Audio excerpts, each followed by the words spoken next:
Oke, gue udah record. Suaranya segini masih aman? Cek sorry. Masih aman. Cek. Oke. Oke, Albi, tolong perkenalkan diri dulu, nama dan tinggal di mana. Oke, saya Albi, tinggalnya di Jakarta.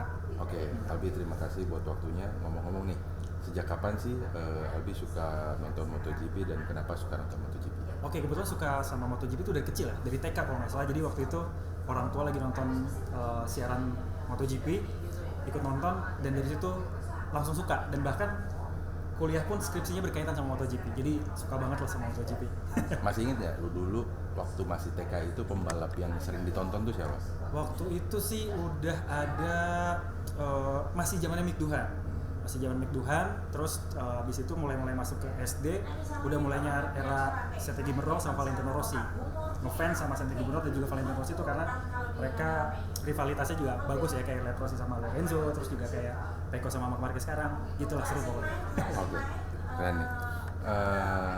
Tahun ini ya, MotoGP kan punya 5 juara dunia yang seharusnya balapan bareng.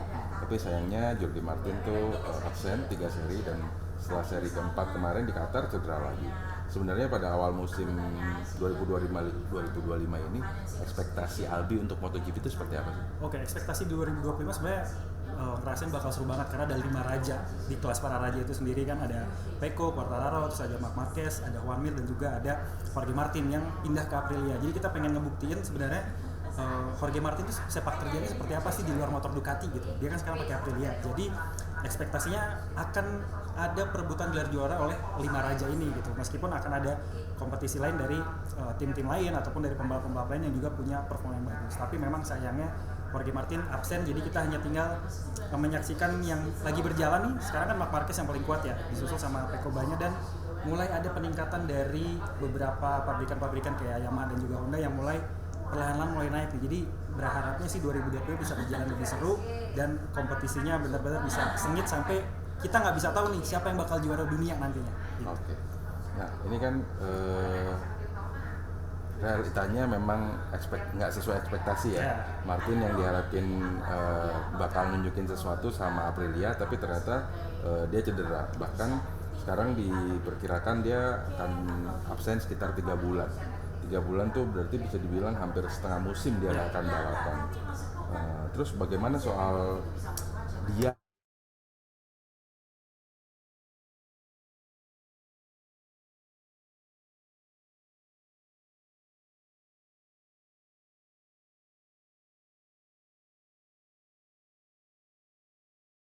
Gelar juara, beban dari sponsor juga, dan juga beban ekspektasi dari banyak penggemar. Tentu ini juga yang akan jadi masalah bagi Jorge Martin gitu.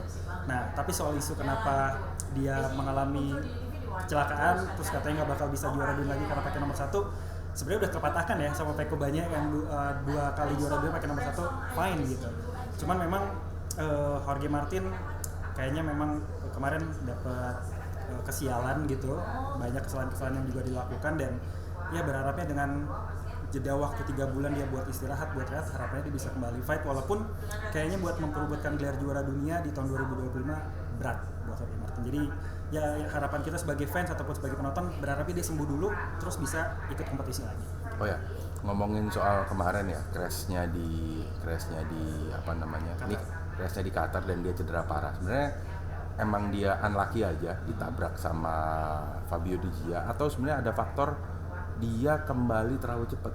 Maksudnya dia kemarin habis crash parah di Buriram, di Sepang, terus crash saat pakai dirt bike, terus habis itu harus istirahat, tapi mungkin dia comebacknya lebih awal dan begitu crash dia jadinya parah, atau gimana sebenarnya? Oke, kalau ngeliat Jorge Martin emang kan tipikalnya dia selalu push to the limit ya, mirip sama karakternya Marc Marquez. Dia pengen tahu limitnya dia tuh sejauh apa sebenarnya, dan dia berhasil sebenarnya menemukan limitnya dia, tapi memang pada saat kecelakaan terjadi dia dalam posisi yang mungkin tidak siap untuk memenuhi limitnya tersebut, sampai akhirnya dia mengalami cedera gitu. Bahkan seorang Marc Marquez ini bilang don't rush ke Jorge Martin, sayangi badanmu, karena itu adalah satu-satunya aset bagi seorang atlet gitu. Jadi mungkin dengan adanya gelar juara yang Martin punya, dia jadi kayak punya ambisi lebih untuk mempertahankan itu, untuk mendapatkan gelar lebih tinggi, sehingga dia ada ambisi yang begitu kuat dan melampaui kekuatannya dia saat ini. Jadi itu yang mungkin dia alami jadi crash. Oke. Kita pindah sekarang, nggak bahas Martin lagi secara umum ya. Mungkin MotoGP sekarang udah masuk seri 12 sekarang udah masuk seri Eropa. Total di Eropa tuh ada 12 seri di berbagai negara sampai dengan pertengahan September nanti. Di luar Eropa, Marc Marquez mendominasi. Dia unlucky di Amerika kemarin, crash. Nah, kalau untuk nanti di seri Eropa, kira-kira Marc Marquez masih akan mendominasi atau mungkin masih tetap akan didominasi sama pembalap Ducati atau mungkin peta akan berubah kalau di Eropa? Oke, kalau ngelihat dari 4 balapan awal ini, ngelihat memang Marc Marquez dan Ducati sih yang akan mendominasi. Apalagi di Eropa itu sirkuit-sirkuit yang memang cocok sama karakter motor Eropa ya, entah itu Ducati, KTM ataupun Aprilia sendiri. Tapi ngelihat dari 4 balapan awal ini bisa jadi benchmark sendiri kalau Marc Marquez dan juga Ducati, dan tentunya juga dengan pembalap Ducati lain kayak Pecco, Fabio Di Già dan juga Alex Marquez yang bakal mendominasi posisi top 5 untuk seri-seri Eropa. Karena ya itu tadi, motornya sesuai sama iklim di Eropa yang cenderung lebih adem, terus juga pembalap-pembalapnya sudah lebih well known sama track yang ada di sana. Jadi kayak Ducati lebih akan mendominasi di sana. Marc Marquez tim menang 3 dari 4 main race, bahkan selalu menang sprint. Dalam situasi sekarang, kira-kira apa yang bikin Marc Marquez jadi gagal sama juara dunia? Yang bikin Marc Marquez gagal jadi juara dunia? Dirinya sendiri. Ketika Marc Marquez melakukan kesalahan, itulah hal yang bakal jadi hal yang bikin Marc Marquez nggak bisa jadi juara dunia. Yang lainnya susah buat ngejak Marc Marquez kayak sekarang. Berarti lawannya Marc Marquez adalah? Lawannya Marc Marquez adalah dirinya sendiri. Walaupun kita ngeliat Pecco Bagnaia dan juga Alex Marquez adanya ini sama-sama kuat, tapi kayaknya Marc Marquez hanya bisa kalah oleh dirinya sendiri tahun ini. Oke, keren. Jadi sebenarnya lawan utama Marc Marquez antara Pecco atau Alex? Oke, lawan Marc Marquez, Pecco atau Alex? Pecco, karena Pecco yang mengembangkan motor Ducati yang dipakai sama Marc Marquez, dan harusnya Pecco yang tahu lebih jelas motornya seperti apa dan bakal jadi pesaing kuatnya Marc Marquez, Pecco. Oke, kalau bisa ngomong langsung sama Marc Marquez, apa yang akan Albi katakan? Kalau bisa ketemu sama Marc Marquez langsung, pengennya ngomong pelanin dikit biar kompetisinya semakin seru, jangan keseringan lama-lama di depan. Itu aja. Kalau sama Pecco? Sama Pecco, kembangin lagi, ini motor adalah motor yang kamu kembangkan, kamu harus push dan juga percaya diri, jangan peduliin apa kata orang dan jangan terlalu banyak ngeluh. Ingat Davide Tardozzi bilang, jangan keluhkan motor tapi semuanya ada pada dirimu. Itu Pecco. Jadi sebenarnya Albi tim Pecco atau tim Marquez? Sebenarnya kalau secara ngefans sama Pecco sekarang. Tapi kalau ngeliat performanya Marc Marquez kayak sekarang, ini bikin menderu dan jadi kira-kira dukung siapa ya gitu. Secara hati dukung Pecco, tapi secara performa sama aksi-aksinya dukung Marc Marquez. Dua itu. Oke. Di luar Marc Marquez, Pecco dan Alex, sebenarnya siapa sih kuda hitam musim ini? Kuda hitam Black Horse ya. Musim ini ada 2 kandidat sih yang gue jagoin. Yang pertama Alex Marquez, karena dia bisa ngejinakin GP24 bekas yang dipakai sama Pecco tahun lalu dengan baik. Dan yang kedua ada Franco Morbidelli yang ternyata performanya jauh lebih baik dibandingkan Fabio Di Già yang disupport sama tim pabrikan langsung. Dia beberapa race ini berada di top 5 dan kayaknya dia bisa deh untuk ikut memperebutkan setidaknya gelar juara dunia ketiga. Dalam arti posisi ketiga ya, misalnya Marc Marquez pertama, Pecco kedua, yang memperebutkan posisi ketiganya antara Alex Marquez dan Franco Morbidelli. Jadi kalau di luar para unggulan, Frankie Morbidelli ya? Franco Morbidelli bakal jadi Black Horse. Oke.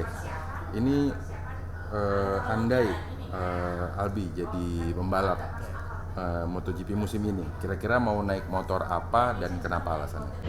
Karena fans Ducati pengennya sih naik Ducati Desmosedici GP terbaru. Alasannya karena Ducati sekarang lagi jadi tim terkuat, resource mereka bagus, engineer mereka bagus dan juga analisa tim mereka juga bagus. Jadi akan sangat pede untuk naik motor Ducati dan kayaknya dijamin menang deh. Terakhir nih, ada 5 juara dunia tahun ini. Marc Marquez, Juan Mir, Fabio Quartararo, Francesco Bagnaia dan Jorge Martin. Apa julukan buat mereka versi Albi sendiri? Oke, julukan buat Marc Marquez The Unbeatable King. Kalau buat Pecco Bagnaia The Fighter. Kalau buat Alex Marquez Alex Marquez. Kalau buat Fabio Quartararo, apa ya yang cocok buat Fabio Quartararo ya? Setan yang tertidur. Oke. Kalau buat siapa lagi?